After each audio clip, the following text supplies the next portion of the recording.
Welcome back guys to another video. और इस video में हम बात करेंगे कि हम अपने HTML का जो कोड है उसको PHP के थ्रू हम उसे आउटपुट किस तरह कर सकते हैं।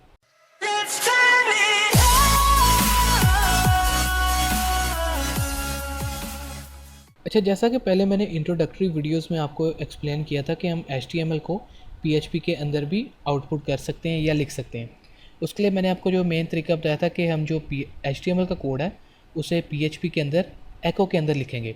आज मैं आपको बाकायदा उसका एक एग्जांपल दूंगा और आपको एक्सप्लेन करूंगा कि उसके क्या क्या केसेस हो सकते हैं, उसमें हमें क्या प्रॉब्लम्स आ सकती हैं और उन प्रॉब्लम्स को सॉल्व किस तरह करना है।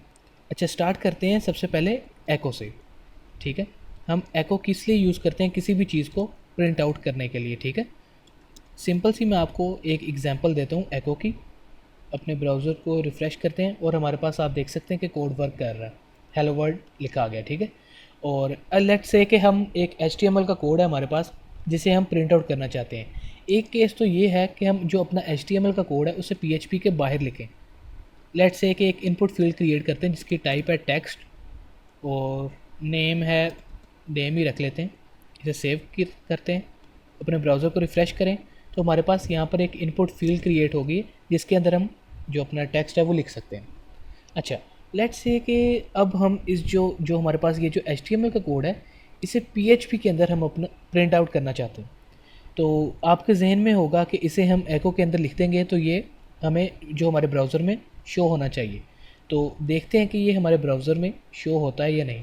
मैंने जो HTML का कोड है उसे वहाँ से कॉपी किया है, इस कर दिया। ठीक है, ब्राउज़र को रिफ़्रेश करते हैं, लेकिन हमारे पास यहाँ पर एक सिंटैक्स एरर आ गया है।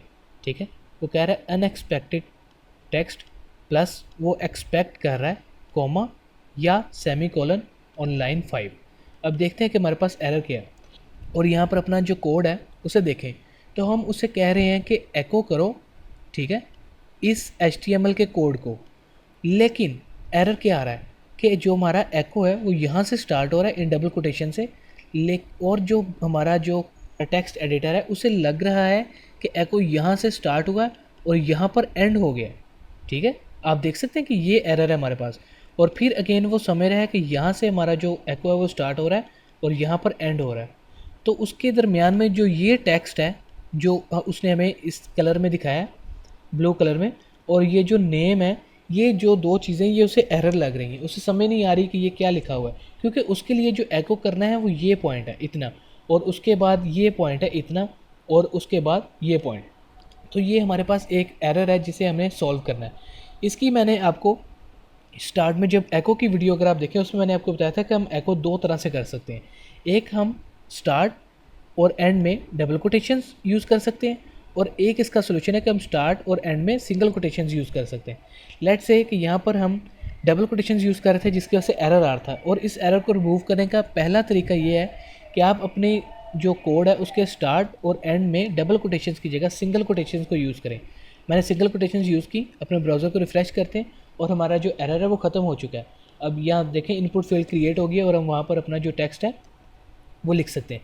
तो इस तरह हम जो अपने एको में कोड है उसे आउटपुट कर सकते हैं। एक और चीज़, ये जस्ट पहला तरीका है, आप सिंगल कोटेशंस को यूज़ करें, डबल कोटेशंस को रिमूव कर दें ताकि उसे पता चले कि जो एको है वो इस सारे को उसने एको करना है जो कि यहाँ से स्टार्ट हो रहा है कोड और यहाँ पर एंड हो रहा है। ठीक है, तो आप सिंगल कोटेशंस के साथ इस प्रॉब्लम को सॉल्व कर सकते हैं। दूसरा तरीका जो इम्पोर्टेंट है आपको उसके बारे में भी नॉलेज होना चाहिए कि कुछ कंडीशंस ऐसी होती हैं जहाँ पर आपको डबल कोटेशंस यूज़ करनी ही पड़ती हैं। ठीक है, तो आप नहीं चाहते कि आप सिंगल कोटेशन यूज़ करें, आपको डबल कोटेशन यूज़ करनी ही है।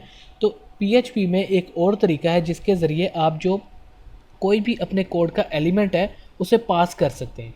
पास करने का मतलब कि आप उसे कोड को जो अपना एडिटर है या ब्राउज़र है उसे ये बताएं कि इसको पास करना है, स्पेसिफिक एलिमेंट है इसे पास करना है, इसे रन नहीं करना। पास करने का तरीका जो PHP में है वो है बैकस्लैश।